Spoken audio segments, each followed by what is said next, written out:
투자자의 입장에서 빠르고 정확한 시황을 전달드릴 최경진의 퀵 시황입니다. 오늘 시장은 하락했습니다. 오늘 장 분위기 어떠셨나요?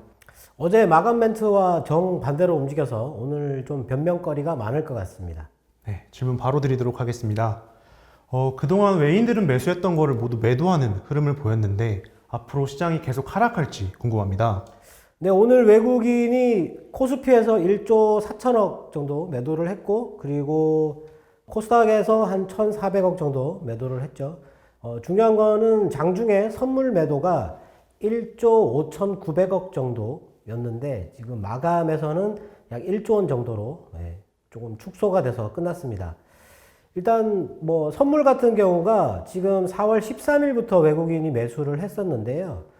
그 매도량을 오늘 전부 다 매도를 했어요. 매도를 했는데 2시 반 정도 부근에서 다시 매도를 줄이면서 한 5천억 정도를 줄였기 때문에 뭐 단기적인 전망을 완전히 바꿨다 이렇게 보기엔 좀 어려울 것 같고요. 오늘 우리나라 수출이 45.4%나 증가를 했고 생산자 물가 지수도 3.9% 이렇게 뭐 경제 지표가 나쁘지 않았는데 유럽 시장이나 미국 시장이 하락한 것 때문에 조금 낙폭이 크지 않았을까. 그리고 오늘 장중에 코로나 백신 관련된 주가 갑자기 급등이 나왔었는데 오늘 하락을 코로나의 확산 때문이지 않을까. 오늘 뭐 뉴스 시황 관련된 거 이렇게 마감하고 나서 보니까 거의 대부분 다 코로나 때문이다 뭐 이런 식으로 나왔던데요. 네. 코로나 때문인지 한번 살펴봐야 될 것 같네요. 근데 뭐 계속 주식이 비싸다고 했으니까 이렇게 갑자기 하락하게 되면 매도를 하려고 하는 사람들이 많겠죠. 예. 그리고 이렇게 출렁거릴 때 외국인이 매매를 많이 합니다. 왜냐하면 그 외국인 투자자들도 이익이 나야 되기 때문에 그건 고객의 이익과 그 회사들의 이익은 다른 거거든요. 예. 수수료를 발생을 시켜야 되기 때문에 이런 기회를 이용해서 매매를 대량으로 하게 되어 있습니다. 네. 그동안 주식이 비싸다고 했던 사람들은 오늘 하락으로 자신들의 말이 맞다 이렇게 말을 할 것 같은데 4월 들어서 이제 외국인들이 차익 실현을 대부분 했다면은 이제 위험 지표를 한번 점검해야 될 것 같아요. 네. 일단 이렇게 주가가 많이 빠지면 주식이 많이 빠졌다 해서 겁먹을 건 아니고요. 위험 지표들이 어떻게 변했는지 빨리 확인을 해야 됩니다. 오늘 우리나라 금리나 미국채 금리 같은 경우 약보합 정도 수준에 있었는데 오전에는 미국채 금리가 살짝 강보합 정도 수준에 있었거든요. 그리고 어제 달러 인덱스가 미국 시장 중에 살짝 올랐죠. 0.2% 정도 올랐다가 오늘은 약보합 정도 수준에서 우리나라 환율은 어제 제가 하방 지지선을 뚫고 내려갔다고 했는데 오늘은 다시 1118원까지 급등을 했죠. 환율만 조금 약간 불안한 움직임을 보였지만 달러는 불안하지 않았다. 그리고 만약 코로나 때문이라면 그 유가가 많이 빠져야 됩니다. 왜냐하면 봉쇄라는 게 있잖아요. 네. 봉쇄를 다시 할 수 있다. 뭐 그런 거를 예측을 해야 되기 때문에 당연히 유가가 많이 빠져야 되는데 유가도 어제 미국 시장 중에는 조금 빠졌다가 회복을 했는데 오늘 뭐 63달러, 62달러에서 계속 약보합 정도 수준에서 머물러 있었습니다. 지금 현재 확인해 볼 수 있는 그런 위험 지표들을 가지고는 오늘 하락을 위험이 발생해서 빠졌다. 코로나 재확산 때문에 빠졌다라고 생각하기 좀 어렵습니다. 근데 그럼 뭐 때문에 빠졌느냐? 미국이 여행 금지국으로 지정을 했지 않습니까? 그게 어제 새벽에 나왔었는데 아시아 시장에만 반영이 됐었죠. 근데 그거를 거의 뭐 신경 쓰지 않고 있었고 유럽 시장이 많이 빠졌습니다. 그 뉴스 때문에. 거기에 독일이 들어갔고 프랑스가 들어갔고 이탈리아가 들어갔죠. 그리고 캐나다, 멕시코 여행 금지국으로 됐습니다. 유럽 사람들이 좀 좋게 생각하는 가장 중요하게 생각하는 게 자유거든요. 자유. 예, 이동의 자유.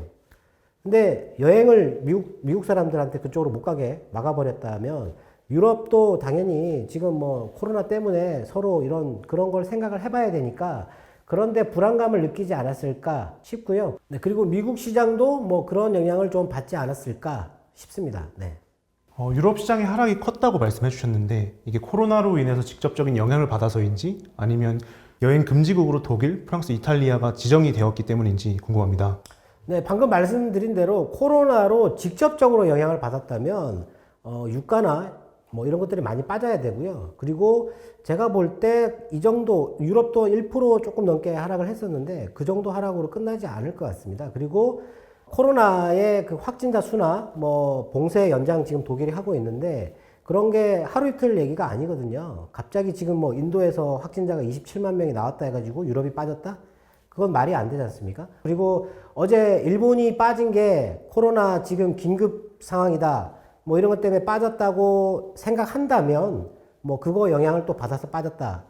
근데 그거보다는 제가 보기에 유럽 사람들이 가장 중요하게 생각하는 자유는 이동의 자유이거든요. 그래서 여행 금지라는 게 물론 미국에서 여행을 가는 걸 금지시키는 거지만 그것 때문에 하락하지 않았을까. 그리고 유럽이 관광지가 많지 않습니까? 관광으로 먹고 사는 나라가 많거든요. 그러니까 당연히 영향을 받는 거겠죠. 그래서 간접적인 영향이죠. 네. 근데 코로나로 직접적으로 빠지지 않았다라고 생각하는 거죠. 네.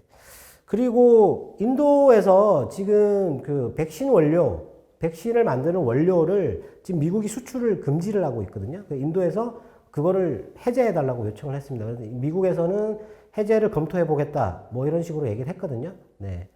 그렇다고 그러면 뭐 코로나로 직접적으로 빠지지 않았기 때문에 제 생각에는 하락이 뭐 오늘 하루로 끝날 수도 있고요. 네. 물론 제 바람입니다만. 네. 환율이 오늘 올랐기 때문에 외국인의 매도가 더 많았을 수도 있으니까 영향이 조금 더 과도하게 나타나지 않았나.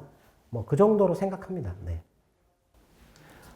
일본 시장은 지속해서 하락하고 있는데 중국 시장은 오히려 상승을 했어요. 시진핑 국가주석은 이제 기후회의에 참석한다라고 했는데 일본과 중국 시장이 우리나라에 어떤 영향을 미칠지 궁금합니다. 네, 일단 제가 생각하기에는 오늘도 일본이 2% 넘게 빠졌는데요. 일본이 지금 빠지는 거는 물론 당연히 코로나가 지금 뭐 긴급 사태가 될 정도로 뭐 좀 위중한 상태죠. 근데 일본의 확진자 수는 하루 이틀 일이 아니죠. 네, 3,000명, 4,000명 계속 그 정도로 지금 발생을 하고 있었거든요.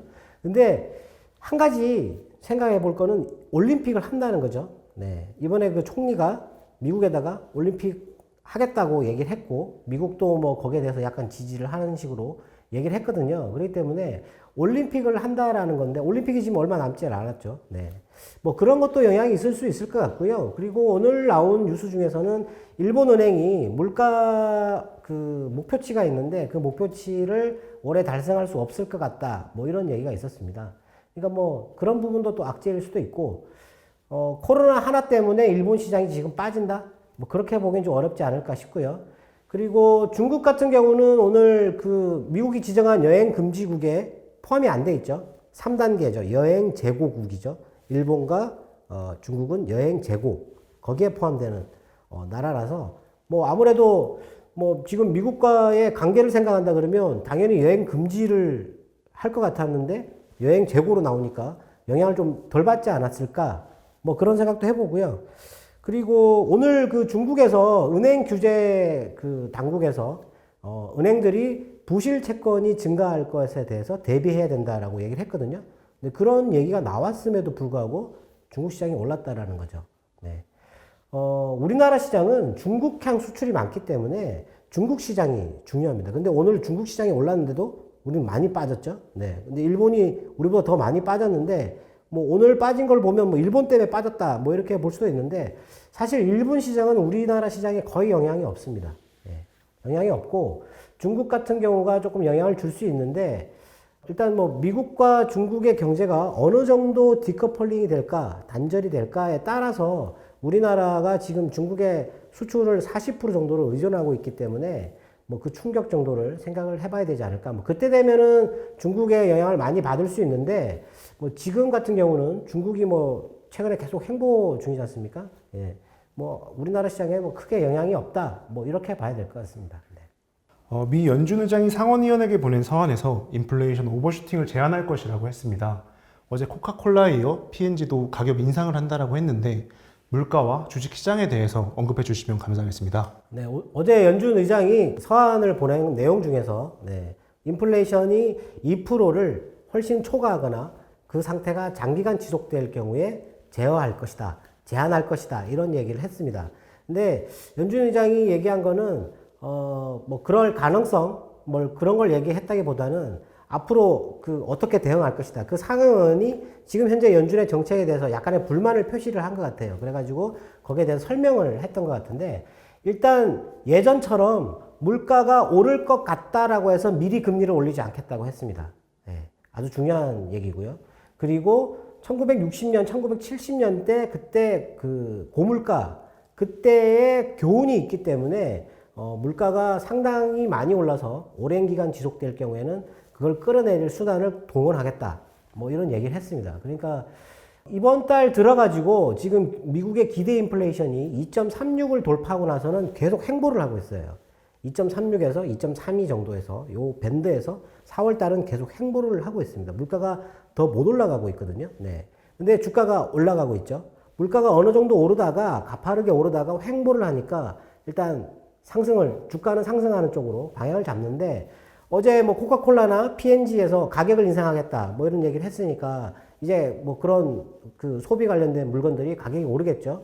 그렇게 되면은 이 기대 인플레이션이 조금 더 올라갈 수는 있는데 지금 연준 의장의 발언을 보면 지금 당장 물가가 아주 많이 가파르게 올라가지고 장기간 지속될 가능성은 없어 보이거든요. 그래서 그것 때문에 뭐 주가에 큰 위험을 준다. 그렇게 보기엔 좀 어려울 것 같고요. 오히려 지금 물가가 천천히 올라간다고 얘기한다면 지금 4월 달에 횡보를 했으니까 5월 달에 또 뭐 천천히 이렇게 올라가 준다 그러면 주가에 오히려 더 긍정적일 수 있을 것 같고요. 그리고 한 가지 더 생각해 볼 거는 오늘 나온 뉴스 중에서 바이든이 기후정상회의 때 온실가스 감축 목표를 어떻게 제시를 할 거냐 거기에 대해서 지금 뭐 예측한 뉴스가 많았었는데 2015년도 파리 기후 협약에 가입할 때 그때 2005년도 기준으로 해서 26에서 28% 정도 감축할 것이다 이렇게 목표를 제시를 했었어요. 근데 트럼프가 그 협약을 탈퇴를 해버렸죠. 근데 이번에 다시 가입을 하고 기후정상회의 때 50%로 감축할 것이다. 언제까지? 2030년까지. 이렇게 발표할 가능성이 있다고 했습니다. 이거를 좀 분석을 해봐야 되는데요. 오늘 뉴스 내용 중에 보면 이거를 하려고 하면 아주 극적인 인프라의 변화가 있어야 된다고 했습니다. 예. 미국은 탄소 배출량이 전 세계에서 2위예요. 상당히 많은 국가인데 그거를 엄청나게 많은 양으로 줄이려고 한다 그러면 지금 탄소 배출 산업 자체를 아예 다 바꿔야 되거든요. 그걸 하려고 그러면 엄청난 인프라의 지출이 필요하다라는 거죠. 네. 근데 지금 인프라 그 예산 집행 그 통과가 아직 안 되고 있는데, 만일에 그런 목표를 제시를 한다 그러면 그쪽 부분에서 상당히 많은 투자가 이루어질 가능성이 있고, 그게 투자가 이루어지면 일자리가 크게 증가하겠죠. 그러면 소비자들의 주머니도 또 나아질 거고, 그러면 또 소비도 늘어날 거고, 그럼 또 물가가 또 올라갈 거고, 뭐 그런 걸 단계적으로 좀 지켜볼 수 있지 않을까. 그리고 시진핑 주석이 그 기후정상회의에 참석한다고 했는데 어떤 얘기를 할지, 지금 미국이 이렇게 강한 목표를 제시를 한다면 중국에게도 그렇게 요구를 할 가능성이 있고요. 그걸 만일에 이루지 못한다면은 또 관세를 더 추가로 부과하거나 뭐 그런 어떤 통상 정책을 동원할 가능성이 있겠죠. 네.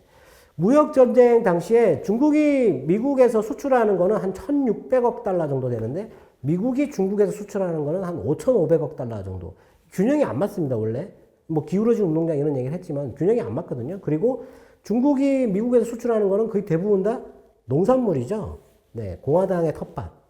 트럼프가 그렇게 강조했던 대두 이런 것들이죠. 네. 근데 지금 민주당이 집권했으니까 그런 거 크게 신경 쓰지 않을 가능성이 있겠죠. 네. 아마 뭐 현재로 봐서는 그 기후정상회의 때 물론 하상회의라서 어떤 뭐 그런 공동성명이 나오거나 뭐 그렇게 보지는 않는데 이번에 그 온실가스 감축 목표 제한이 아주 파격적으로 나올 가능성이 있기 때문에 거기에 대한 준비를 좀 해야 될 것 같습니다. 또 한 가지 말씀을 드리면 어제 BMW에서 고체 배터리를 2030년까지 상용화 시키겠다고 얘기를 했습니다. 근데 지금 고체 배터리를 만든 데가 없어요. 그리고 뭐 미국의 퀀텀스케이프도 갑자기 사기 혐의에 몰려가지고 공매도 세력에서 사기다 이렇게 또 얘기를 해가지고 주가가 또 많이 빠졌는데 BMW가 그렇게 기간을 정해서 제시했다라는 거, 그리고 일본도 2025년 정도에는 고체 배터리를 상용화할 것 같다 뭐 이런 식의 또 뉴스가 있었고요. 그리고 어제 애플이 또 그 신제품 공개를 했죠. 이 신제품 공개를 하게 되면 가격이 올라갑니다. 아이패드를 공개를 했는데 이 아이패드의 가격이 300만 원을 넘어가는, 노트북이나 컴퓨터 가격보다 높아요. 아이맥과 아이패드를 공개했는데 아이맥은 한 180만 원 정도인데 아이패드는 300만 원 정도. 예. 신제품이 나오면 가격이 오릅니다. 그러면 또 물가가 오르겠죠. 네. 그리고 BMW에서 고체 배터리 뭐 이런 거 신제품들 이런 거 자꾸 나오게 되면 거기에 맞춰서 가격도 계속 오르겠죠. 그렇기 때문에 앞으로 물가는 계속 올라갈 수밖에 없고요. 올라가는 속도에 따라서 주가의 흐름도 정해지지 않을까. 오늘 시장에서 중요한 거는 오늘 주가가 많이 빠진 거는 코로나의 직접적인 영향이 아니기 때문에 크게 걱정할 필요 없고 향후에 물가나 뭐 이런 것 때문에 주가가 천천히 더 올라갈 수 있다. 예. 그렇게 보면 되지 않을까 싶습니다. 네. 오늘도 투자자분들의 궁금증이 해소됐기를 바라겠습니다. 네, 최근에 중국 중앙은행의 디지털 위안화 얘기가 있었고요. 그리고 영국에서 브리트 코인이라고 하는 디지털 통화를 만들기 위해서 TF를 구성한다. 그런 얘기가 있었습니다. 디지털 통화 얘기가 자꾸 나오고 있는데 이게 시장에 줄 수 있는 영향이 아주 크거든요. 근데 중국에서는 그게 달러를 위협하기 위해서 만드는 게 아니다라고 주장을 했는데 앞으로 이 중앙은행들의 이 디지털 통화 개발 뉴스에 조금 더 관심을 가지는 게 지금 뭐 코로나 뉴스보다는 그게 더 중요하지 않을까. 물론 제가 예전에 말씀드렸지만 코로나는 앞으로 시장을 흔들 수 있는 잠재적인 위험 요인이기 때문에 계속 주시를 해야 될 것 같습니다. 네, 오늘은 여기서 인사드리는 걸로 하겠습니다. 지금까지 최경진의 퀵시황이었습니다. 감사합니다.